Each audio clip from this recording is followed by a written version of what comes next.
अल्हम्दुलिल्लाहि रब्बिल आलमीन वस्सलातु वस्सलामु अला ख़ातमिन नबिय्यीन अम्मा बाद फ़ऊज़ु बिल्लाहि मिनश शैतानिर रजीम बिस्मिल्लाहिर रहमानिर रहीम। रिस्पेक्टेड स्टूडेंट्स, आप कंजुल मदारिस बोर्ड मैथ वीडियो सीरीज़ को वॉच कर रहे हैं। लेक्चर नंबर 12 पे हम एक्सरसाइज 1.1 1.2 कंप्लीट सॉल्व करने के बाद आज का हमारा टॉपिक है सर्ड्स। सर्ड्स कैसे कहते हैं असल में जज़र को, तो जज़री अदाद जितने भी हैं वो सर्ड्स कहलाते हैं और उसका सॉल्यूशन क्या है ये आज का लेक्चर है। आइए आज के लेक्चर की तरफ बढ़ते हैं। तलबा किराम, आप rational numbers already junior classes में पढ़ाए हैं। कौन से अदाद होते हैं? A number which can be expressed in the form p over q। हर वो नंबर जिसे हम p ओवर q फॉर्म में लिख सकें, वो नेचुरल या होल नंबर वो क्या कहलाता है? वो हमारे पास एक रेशनल नंबर कहलाता है और उसकी फॉर्म क्या है हमारे पास? 2/3 या -1/4 एट्सेट्रा वगैरह वगैरह। इस तरह के जितने नंबर्स होंगे वो सारे के सारे रेशनल नंबर्स कहलाएंगे। तो उसके बाद इर्रेशनल और इर्रेशनल नंबर्स हैं। तो वो नंबर्स के जो रैशनल ना हों, a real number which is not a rational number, उन्हें p ओवर q फॉर्म में हम शो ना कर सकें। उसकी एग्जांपल ये है जैसे हमारे पास 2√, 3√, एट्सेट्रा। तो इस टाइप के नंबर्स को हम सर्ड्स भी कहते हैं, जिसमें अंडर रूट में वैल्यू बाउंड हो जाती है। और ये तो आप जानते ही हैं कि रियल नंबर्स असल में ये q मींस के रेशनल नंबर्स और इर्रेशनल नंबर्स, इन दोनों का यूनियन होता है। यूनियंस मींस कि ऑल रेशनल और इर्रेशनल नंबर्स ये मिलकर क्या बनाते हैं? ये मिलकर बनाते हैं एक रियल नंबर। तो रेशनल और इर्रेशनल के कॉम्बिनेशन से हमें रियल नंबर्स मिलेंगे। बहरहाल हमारा जो टॉपिक आज का है वो एग्जैक्टली सर्ड्स रेलेवेंट है। तो सर्ड्स की शॉर्ट डेफिनेशन हमारे पास वो क्या बनेगी? A surd is an irrational number. ये इर्रेशनल और इर्रेशनल में टू फोनेटिक्स में इसको बोल रहा हूँ, तो आप इर्रेशनल कह लीजिए। A surd is an irrational numbers that contains a radical sign, that contain a radical।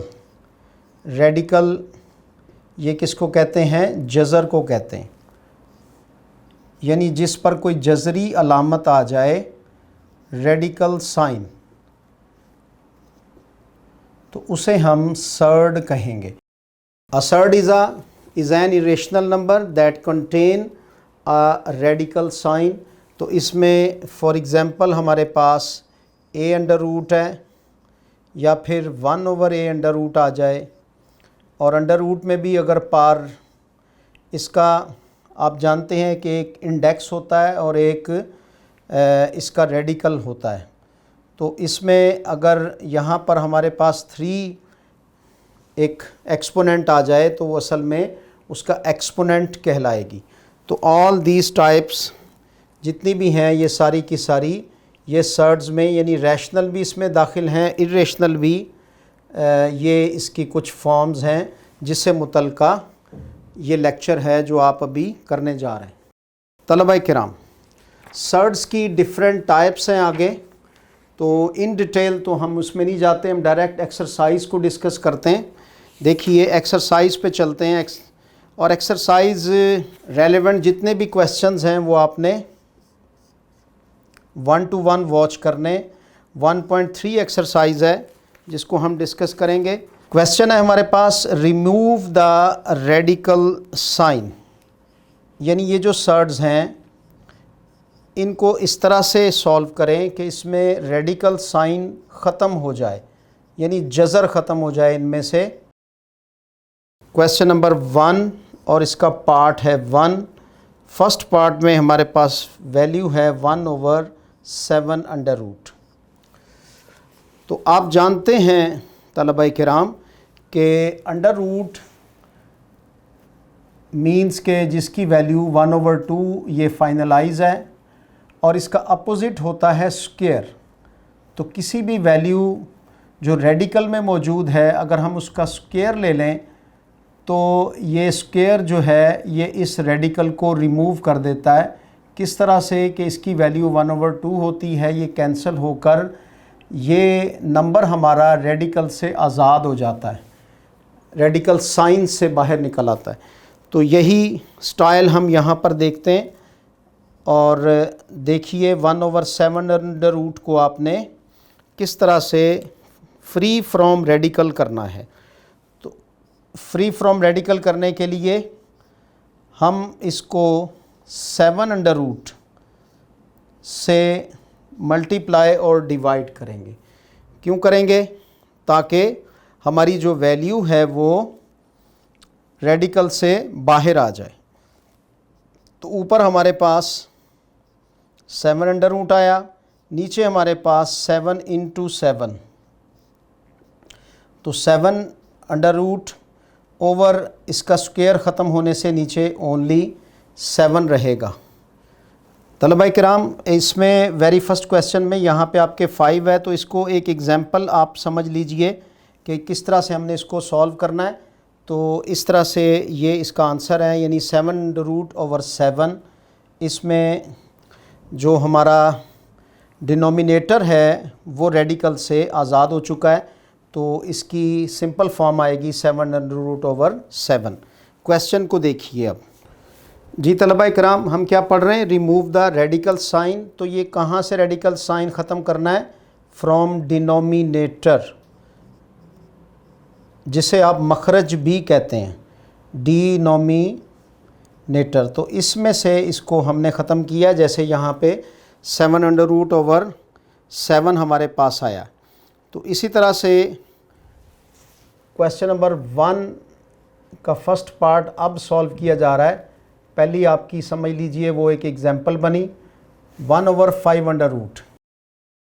कैसे इसके डिनोमिनेटर में से हम रेडिकल साइन को ख़त्म करेंगे? By multiplying. किससे मल्टीप्लाई करते हुए? √5/√5। तो यहाँ लिखेंगे बाय मल्टीप्लाइंग एंड डिवाइडिंग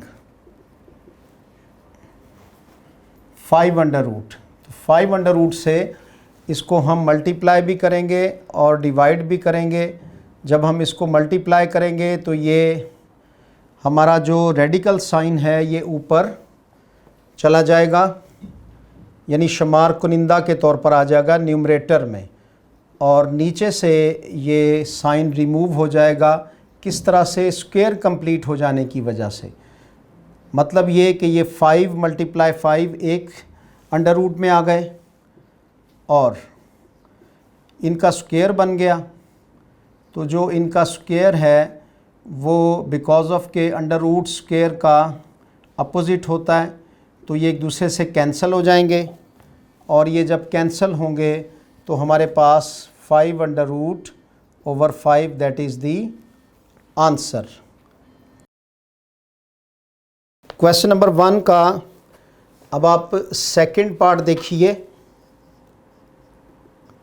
तो इसमें हमारे पास 2/2 under root dot 7/3 under root. इसमें से आपने क्या रिमूव करना है? रेडिकल साइन डिनोमिनेटर में से ख़त्म करना है। तो नीचे 2 पे भी अंडर रूट है और हमारे पास 3 पे भी अंडर रूट है। तो क्या करेंगे? बाय मल्टीप्लाइंग, किसके साथ मल्टीप्लाई करेंगे? And dividing. किसको? 2 3s are 6 होता है, तो हम 6 अंडर रूट के साथ बोथ साइड पे 6 अंडर रूट के साथ मल्टीप्लाई और डिवाइड कर देंगे। तो यूँ हमारे पास इसका स्टाइल ये आ जाएगा 7/3 अंडर रूट मल्टीप्लाई, तो इसको यूँ कह लीजिए 2 under root into 3 under root. तो ये जो 6 है ये असल में हमारे पास 2 इंटू 3 अंडर रूट ही होता है। ओके, तो इसको ओवरऑल 6 कह देते हैं। तो 2 under root multiply 3 under root, इसके साथ इनको मल्टीप्लाई डिवाइड किया, ऊपर हमारे पास 7 2s are 14, अंदर ये बन जाएगा 6 अंडर रूट, और ये दोनों वैल्यूज़ अपना स्क्वायर कंप्लीट कर लेंगी। तो ये बनेगा 2 square whole under root 3 square whole under root, 14 into 6 under root over, इनके जो स्क्वायर हैं वो अंडर रूट से कैंसिल हो जाएंगे बिकॉज ऑफ के अंडर रूट स्क्वायर का अपोजिट होता है। तो 3 2s are 6 नीचे आ जाएगा, इसको काटेंगे, सिंप्लीफाई करेंगे, 2 3s are 6 2 7s are 14, तो एट दी एंड हमारे पास आंसर आया 7/3 इंटू 6 अंडर रूट।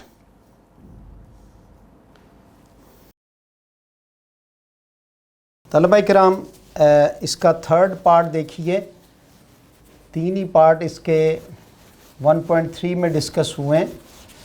तो आपने जहन में रखना है कि न्यूमरेटर क्या होता है, डिनोमिनेटर क्या होता है, एक फ्रैक्शनल वैल्यू में शुमार कुनिंदा और मखरज किसको कहते हैं। तो मखरज की बेस पर ही हम वैल्यू को फ्री फ्रॉम रेडिकल करते हैं। क्वेश्चन है 6 under root over 7 under root, ये इसका थर्ड पार्ट है। क्या करेंगे, मल्टीप्लाइंग बोथ साइड्स, किसके साथ, मल्टीप्लाई एंड डिवाइड, डिवाइडिंग और divide both sides by 7 under root. तो इसमें सिंपल 7 अंडर रूट के साथ 6 का यहाँ कोई काम नहीं है, 6 ऊपर ही रहेगा। 6 under root over 7 under root multiply 7 under root over 7 under root. ये दोनों एक अंडर रूट में, क्योंकि ये सर्ड्स का लॉ है कि जब हमारे पास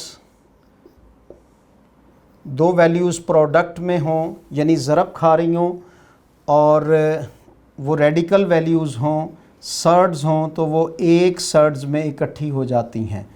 तो इसी तरह से ये दोनों वैल्यूज़ एक सर्ड में, अगर इनके दरमियान प्रोडक्ट का साइन हो, यानी मल्टीप्लाई हो रही हो, जमा होने की सूरत में नहीं, तो यहाँ पर इनका जो है वो स्क्वायर कंप्लीट हो गया। 7 6 हमारे पास 42 अंडर रूट बने, और ये स्क्वायर कंप्लीट करने के बाद स्क्वायर अंडर रूट से कैंसिल हो गए, और हमारे पास सिंपल आंसर आ गया 42 अंडर रूट ओवर 7। तलबा किराम, इस तरह से ये क्वेश्चन जो हैं वो आप सॉल्व करेंगे। आपके लिए होमवर्क में कुछ क्वेश्चन असाइन किए जा रहे हैं, और ये अनसीन क्वेश्चंस हैं।